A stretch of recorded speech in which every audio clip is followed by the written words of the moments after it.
So very much, Mr. Chairman. You're very gracious. And thank you for today's hearing on the Army Corps and the Tennessee Valley Authority.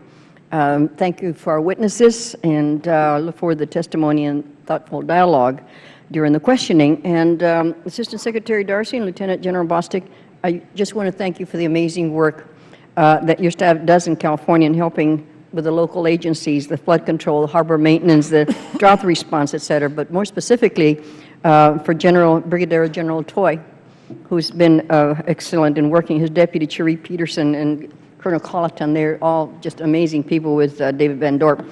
They've been a tremendous resource for our whole area in California. But I do also want to thank Assistant Secretary Darcy for her recent letters that the Corps has initiated negotiations for accepted contributed funds. First time. Thank you so much. That'll help expedite some of the projects in our areas. The two projects, Prado and Whittier Narrows Dam, critically needed to permanently capture more water during storm events, when we have storms, and pleased that they've received your approval. Given the current drought that we are experiencing, we need to utilize every single tool at our disposal to capture as much water as possible during those infrequent rain events.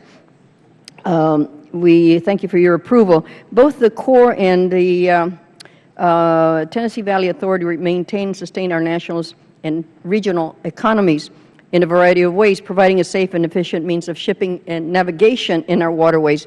They protect our homes and businesses from flooding and provide energy to small and large communities alike, all while creating countless jobs across our country, sometimes with limited funding. As such, we must not only congratulate but commend those agencies for the work you do. We have, Mr. Chairman, 4 years in the majority's budget experiment of making the agencies do more with less. Sadly, this is short-sighted and has failed, and the agencies are being forced to do less with less.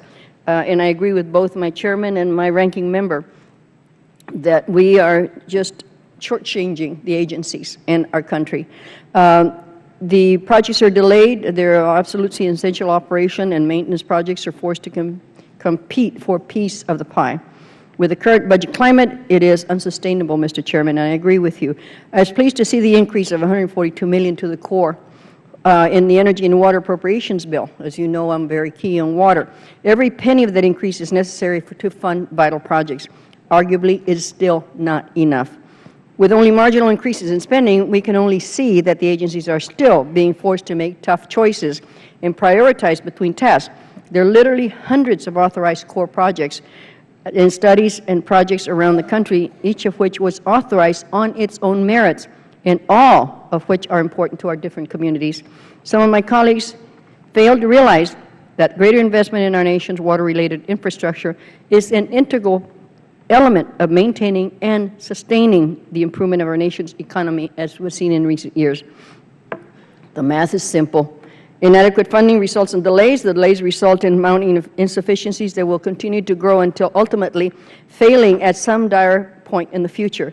And in my view, we're gambling with our nature's infrastructure investment programs, which is irresponsible and short-sighted. What we can be certain of, Mr. Chairman, is that nearly every member of Congress has a direct need for safe and reliable energy for harbors, levees, or flood protection in our own backyard. The problem is that as the needs of our water infrastructure grow, our traditional budgetary mechanism meant to address the growing need diminishes. It is clear we must prioritize critical infrastructure spending to establish a clear path to forward the protection of our infrastructure. And I agree with both gentlemen, and I hope that we may be able to look at some future way of being able to sustain the infrastructure and maintenance. Thank you very much, Mr. Chairman.